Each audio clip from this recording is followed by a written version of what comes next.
Today we're making our own amazing carne picada. Essentially it's beef for beef tacos. This is going to be delicious. So we're going to start this by seasoning our meat. Now what I love to do is go to the restaurant supply store. I buy this 5-pound bag of these items. I vacuum seal them up into 1-pound containers. Got a pound left here. It's fine diced beef for tacos. Carne picada is what it's called. We're just going to go ahead and get that meat dumped right into a nice mixing bowl, and we'll break all this up. So we want to go ahead and break up this steak, and I'll show you what I mean by this. It's not quite ground beef. It's sort of chunks. They're, I don't know, let's say they're 3 times the size of a rough ground beef, not quite the size of stew meat. Perfect mix.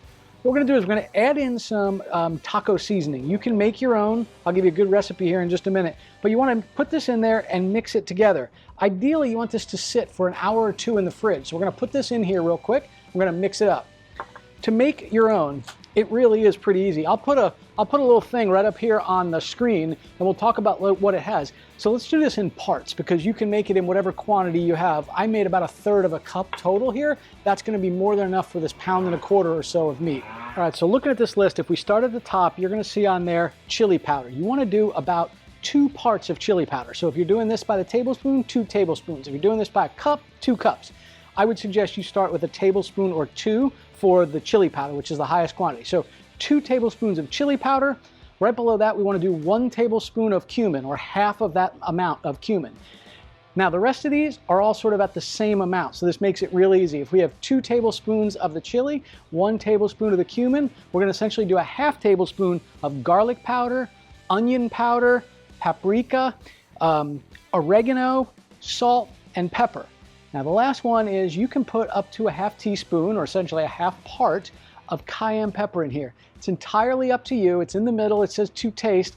I'm actually putting a smaller amount in here. I probably have that at about an 1/8 to a 1/16 percentage. I figure if anybody wants it spicier, they can chop up some jalapenos on their tacos or sprinkle some on. But I want it to be suitable for the mildest of tastes across all the people that are going to eat these tacos. So I hope this is helpful. By all means, you can pause the screen, do a screen print of this particular item. And you notice I don't have the exact amounts here, because the reality is this is sort of to taste, all right? So let's go ahead and mix that actual taco seasoning right in here. I'm going to mix in about half of it to start, and all we're going to do is turn this over. Now, I probably should have done a bigger bowl. It makes it certainly a lot easier. It also makes it easier to do with your hands. I'm trying to keep my hands a little cleaner. Silly me, I probably should have just mixed it up. It's a lot easier that way. Let's go ahead and now put some more of our actual taco seasoning right in there, and we're just going to mix this throughout as well. Again, you can kind of see the size of these, right? This is not like ground beef. They're sort of chunks, little sort of pieces of meat.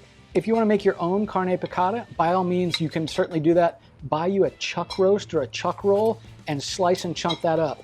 I just find it a lot easier to go to these commercial stores, restaurant supply stores, and buy it there. It's already prepared. It's not much more because you're buying it in bulk. You're not going and buying a pound like you're going to at your grocery store. You're buying a minimum of 5 pounds.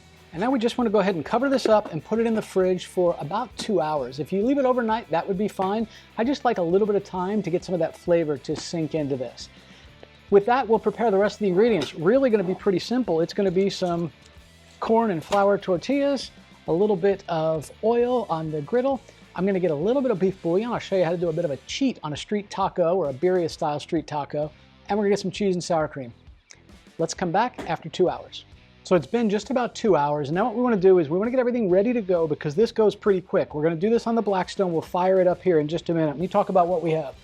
We've got our taco meat, our carne picada, that was been sitting in the fridge, just staying nice and cool and letting that taco seasoning work its way into the actual beef. I went ahead and have some 6-inch flour tortillas, and I also have some nice little Mexican street corn tortillas. I like these a lot. You kind of lay 2 down and fill it. It's a good way to do it. I'll show you what that looks like. I mentioned before we might have a good little cheat here. One of the things I like to do is I take a little bit of beef bouillon and water. That's it, simple as that. And I put about a 1/2 inch in a small dish. The dish just has to be big enough for this to slide through. What we're going to do is we're going to dip these into this beef au jus.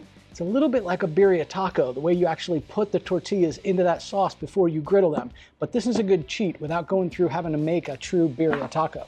I have some shredded cheese. I'm going to keep these really simple, and I have some onions. So let me go ahead and fire up the griddle. going to get it on low to medium heat, and then we'll chop up this onion while we wait for it to come up to temperature.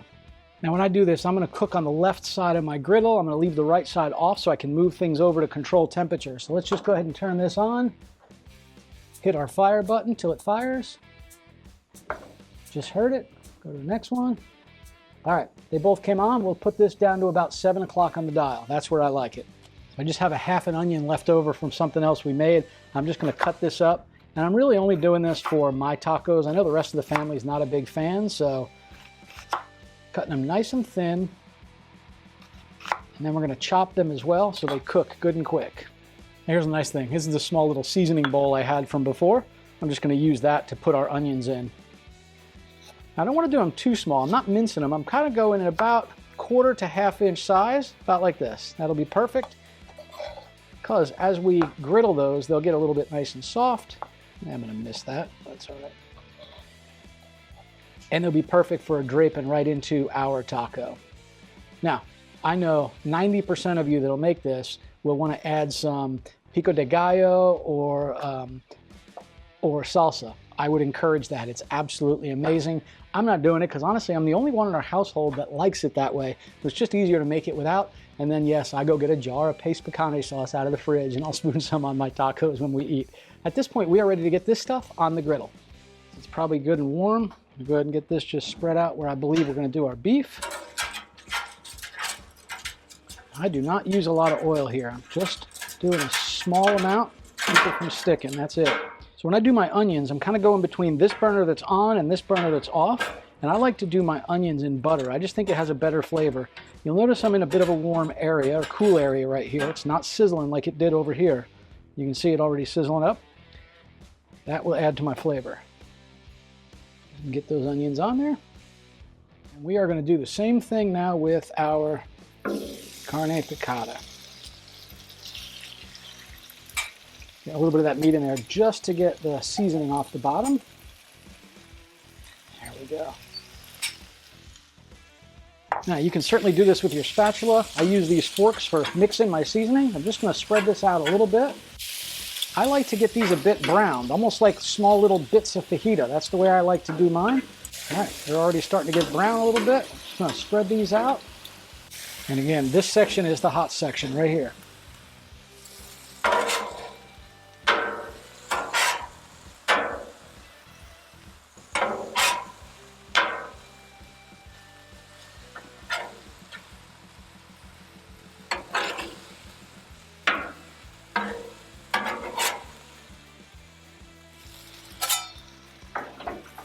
Now we're going to get these onions moved over just a little bit more because they're not cooking quite as fast as we were hoping.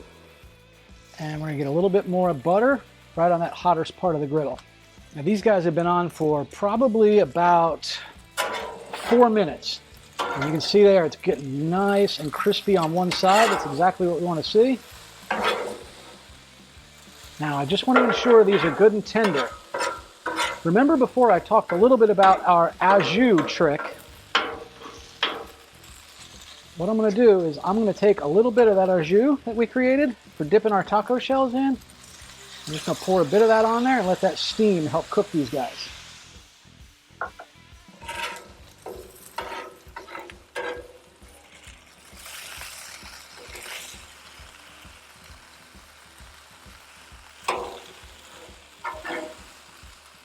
I like them just like this, where they're soft in the center and a bit toasty around the edges.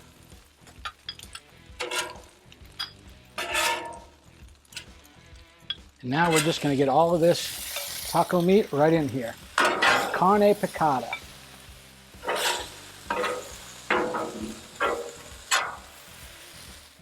Now I have cleaned off my griddle. I'm going to show you what I'm going to do. Put that on there. I'm going to start with my first flour tortilla.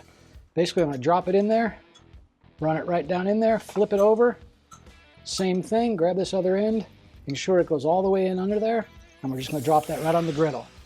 I like to do the same thing with my corn tortillas. Drop this guys in here.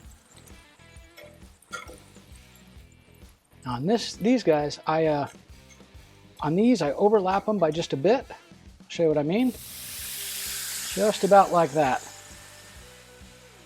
I like to get these guys and flip them over after they're a little bit toasted. There you go. Corn might need just a tad longer. A little bit of that cheese on here. All right. Flip that. Now a little cheese on there. And we're going to go right in with our beef. Our Carne Picada.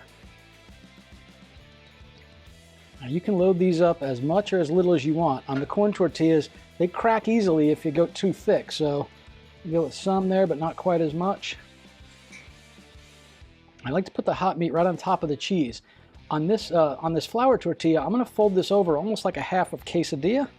You can certainly fold it and eat it like a taco as well. I like the corn tortilla street tacos for taco style. The same thing with our onions. We're just going to sprinkle some of those onions right on here. Same thing over here on this one. Now this is the beauty of putting that au jus on there. You can just sort of hold these in place for a minute. They'll sort of stay. In a moment, we'll flip this whole thing over. I'm going to try it on the same side here. Flip this guy right over. Get us a nice double-sized taco there. All right, flip it. I'm going to come around the other side and just tip and press. Same thing over here. Tip and press. You can just see how this meat looks absolutely amazing. It's good and chunky. It's almost like diced up fajita meat the way it's cooked. It tastes absolutely like just steak. Phenomenal. So I think we're going to start with the Mexican street taco. That basically means it's on a small corn tortilla shell. I think I actually prefer flour tortillas, just my preference, but I like the fact that when you double them up like this, you end up with a nice long one. Absolutely looks amazing. Just steak, carne picada, onions, and cheese. I didn't even put sour cream, guacamole, or pico de gallo on here. Give it a shot.